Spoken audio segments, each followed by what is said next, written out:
Hey everyone, I'm Traffy, and today we'll be explaining the life of Izana Kurokawa, Tenjiku's leader. But before that, make sure to like and subscribe if you want to see more Tokyo Revengers content like this. And with that aside, let's get into it. As a child, Izana lived with his younger sister Emma until they were separated at the age of 7. As Izana and Emma were saying their goodbyes, he tells her he's going to a quote-unquote school before leaving, and makes a promise that they'll meet again someday. Izana knew he wasn't going to a school. He was being sent to an orphanage, where his mother told him he'd be alone moving forward. She tells him to stay strong while crying. Meanwhile, Emma gets abandoned as well, but her mother leaves Emma at her grandfather's dojo instead. As a result, she was taken in as Mikey and Shinichiro's half-sister. Later, Izana runs into Kakucho at the orphanage. He points out his scar and asks what he's making. Kakucho explains that he's making a grave for his parents because they died in an accident, which is the cause of his scar. Kakucho tells him to leave him alone, since he'll get bullied for talking to him. Izana responds by kicking the makeshift grave. This angers Kakucho, but Izana grabs him and tells him to forget about the people who died, saying they wouldn't be around to protect him anymore, and calling his life worthless with no one protecting him. Instead, Izana will give Kakucho's life value, telling him he'll be the king and Kakucho his servant. It was on this day that Kakucho found a new reason to live. As Izana declares himself king and Kakucho his servant, Izana dreams of making a kingdom where people who have no family can call home, thus calling it Tenjiku, inspired from a location in the novel Journey to the West. The story covers a journey of a Buddhist monk who travels to India with 4 of his students. Tenjiku was built on the same concept, with Izana being the monk and the 4 students being Tenjiku's 4 heavenly kings. Then, one day, Shinichiro visited Izana at the orphanage, claiming to be his older brother. He taught Izana so many life skills: how to get on a bike, how to fight, and even fashion. Shinichiro taught him everything he knew. A few years later, Izana visits Shinichiro at his bike shop. They go for a ride on Izana's bike, and for the first time, Shinichiro is the passenger. Shinichiro asks when he got out of the orphanage, but Izana ignores it and instead asks if he would leave the next generation of Black Dragons, the gang Shinichiro leads, to him. He says he wants to protect what's dear to Shinichiro. He replies by saying he'll consider it. It's Shinichiro's dream to unite all his siblings. He wants to leave the Black Dragons to Izana, then Mikey will take over after. When Izana first hears about Mikey from Shinichiro, Izana's whole world was turned upside down, making Izana lose it, realizing that Shinichiro is not truly his older brother. Then, when Izana was 12, he was attacked by a group and got severely injured. He took revenge by assaulting the friends and family of the leader, which was followed by the leader killing himself. After committing more crimes, Izana was admitted into juvie, where he met the rest of the S62 generation. They gave their everything and wanted to serve Izana with full loyalty, even saying that only Izana is capable of leading them. Sometime after, Izana took over the Black Dragons as the 8th generation's leader, but Izana ruined the Black Dragon's legacy by dealing with drugs and other serious crimes. Then Izana ran into his mother again and learned the truth about his family. He wasn't blood related to anyone. He was actually the son of her ex-husband, who had an affair with a Filipino woman. Izana then confronts Shinichiro about this, asking him if he knew the whole time. Shinichiro responds by saying he did know, but it didn't matter if they were blood related or not, they were still brothers. As he's crying, he asks Shinichiro why he even visited him that one day. Izana never had any family, and he suffered from loneliness, something Shinichiro could never understand. Following this truth, Izana left the Black Dragons and entrusted it to Madarame, the 9th generation leader. After Shinichiro died, Izana fell into a deep depression, but it was during this time that Kisaki met Izana. Kisaki was the trigger that led to Izana finally creating Tenjiku, the Tenjiku arc. As Takemichi and Chifuyu are walking in Shibuya Station, they get stopped by Yamagishi and Makoto. They tell them they ran into the Tenjiku gang and took a serious beating after claiming they were a part of Toman.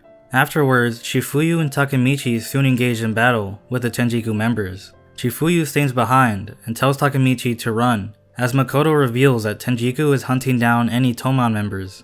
Takemichi decides to turn back to save Chifuyu, but he's stopped by Kisaki, who says he's now the quote-unquote leader of Tenjiku.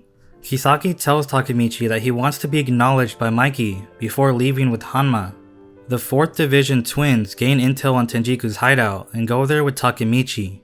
When they arrive, they see Kakucho, one of the 4 Heavenly Kings, who says he'll take them on in a 1v4, but Smiley decides to fight alone. Kakucho loses the fight, and Takemichi realizes Kakucho is his childhood friend. Kakucho says that the leader of Tenjiku is Izana Kurokawa. He's Kakucho's hero and now dedicates his life to him. But Kakucho wants Takemichi to save Izana. He sees no purpose in this conflict and says that Kisaki is using Izana. Meanwhile, Mikey is admiring the sea when someone appears before him. He reveals his name as Izana Kurokawa and compliments his bike. As he's leaving, he tells Mikey he'll see him soon. The next day, Toman has a meeting, and the captains say they were targeted by a bunch of S-62 members, who are just now teaming up. Mikey then declares war against Tenjiku, and Takemichi returns to the future to see what happened with Kisaki. By the time he returns to the present, Tenjiku had absorbed Toman after an event known as the Kanto Incident. While Takemichi and Naoto investigate Tenjiku, they learn from an old acquaintance that Izana led Toman alongside Kisaki. They also learn Shinichiro is the founder of the Black Dragons, and that Mikey was dead, when they're suddenly ambushed by Tenjiku members and forced to run. Kisaki appears from the shadows and shoots Takemichi, only for Naoto to take the bullet.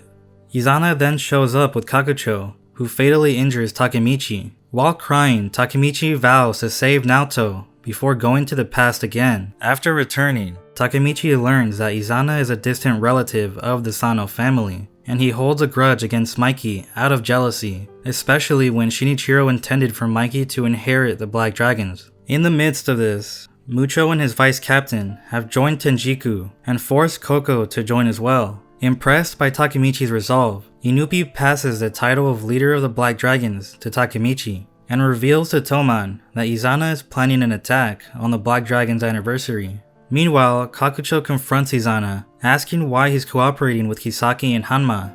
Izana tells him it's the only way to defeat Toman. On the day of their fight, Takemichi and Inupi visit Shinichiro's grave, and Takemichi officially becomes the 11th generation leader of Black Dragons, where Izana meets Takemichi as he's introducing himself to Shinichiro. Then Mikey and Emma show up, and Izana asks if he's visiting the grave with his beloved sister. Mikey responds by telling Takemichi to take Emma away. Izana then tells Mikey to come to the pier with Toman for their final battle. But previously, Izana and Kisaki had planned to kill Emma, and Izana was completely fine with it. Their plan came to fruition when Kisaki hits Emma with a bat while they were walking away from the grave. Mikey is shocked and asks what happened, while Izana leaves after seeing Emma. On the way to the hospital, Emma tells Takemichi to take care of Mikey before passing. Afterwards, Izana meets with Kisaki, where he asks why he decided to get his own hands dirty this time. But Kisaki asks if that's the only inquiry he has for his sister's killer. Izana says that the only person who visited him in the orphanage was Shinichiro, and the only thing filling his emptiness was his love. Izana has no issue with being used because he's only interested in everything that Shinichiro loved, which includes Mikey. The final battle is about to begin, and Takemichi has to fight without Mikey and Dragon, since they're still mourning Emma's death. The 4 Heavenly Kings engage in battle against a few Toman captains, until Kakucho is the last one remaining. Kakucho is stunned by Takemichi's determination, and Kisaki tells him to step aside, while pointing a gun at Takemichi. But Kisaki doesn't have the willpower to shoot him, so he shoots his foot instead, and Takemichi doesn't even flinch. Kisaki says that Toman and Tenjiku will be merged under the name Tokyo Manji Gang. Takemichi responds by punching him, and just as he goes for another hit, he's blocked by Izana, who sends him flying. As Takemichi attempts to fight back, he notices Mikey arrives. Hina told them everything about the future, convincing them to help Takemichi. Izana matches Mikey's kicks and even predicts his moves. Mikey asks Izana why he killed her sister, and Izana tells him that since Shinichiro can't be his ideal brother anymore, he'll kill all of Mikey's friends and turn him into Shinichiro, essentially filling Izana's emptiness. Mikey is then reminded of the time Shinichiro asked what he thought about having another older brother. He responded by saying he'd love him. Mikey realizes Shinichiro was talking about Izana, and tells him he isn't alone. They still have each other as brothers, and Mikey wants to save Izana. Mikey slowly wins the fight, until Izana sees Shinichiro's and Emma's spirits on Mikey's side. Angered, Izana takes Kisaki's gun and points at Mikey, but before he can pull the trigger, Kakucho throws his gun, telling Izana that they lost. But Izana is too far gone to understand anything Kakucho says. Then Kisaki abruptly shoots Kakucho, and before he's able to finish him, Izana takes the bullets for him, shocking everyone. Kakucho questions his actions, and Izana says his body moved on its own. Izana then tells Mikey it's Tenjiku's defeat. Kakucho calls himself trash and says he wasn't worthy of being protected. Izana apologizes and tells Kakucho he's the only one he has, while genuinely smiling for the first time. After Mikey calls him his brother again, Izana explains the story of meeting his mother, revealing that they weren't actually related. While crying, Izana tells Mikey that there is no way to save him, and those were his last words. In tears, Kakucho says they lived such great lives, just as it starts snowing, and he's reminded of their days in the orphanage together, holding hands until the end. Afterwards, Kisaki ends up dying to Truck-kun as he runs from Takemichi, and Mikey decides to dissolve the Tokyomanji gang, allowing its members to move on. Izana was empty inside, searching for happiness in the hell he was born in. But that's going to be it for Izana's tragic life. Let me know your thoughts on Izana in the comments below, and if you want to see more Tokyo Revengers videos like this on your favorite character, then make sure to like and subscribe. But with that being said, I'm Traffy, and I'll see you in the next one.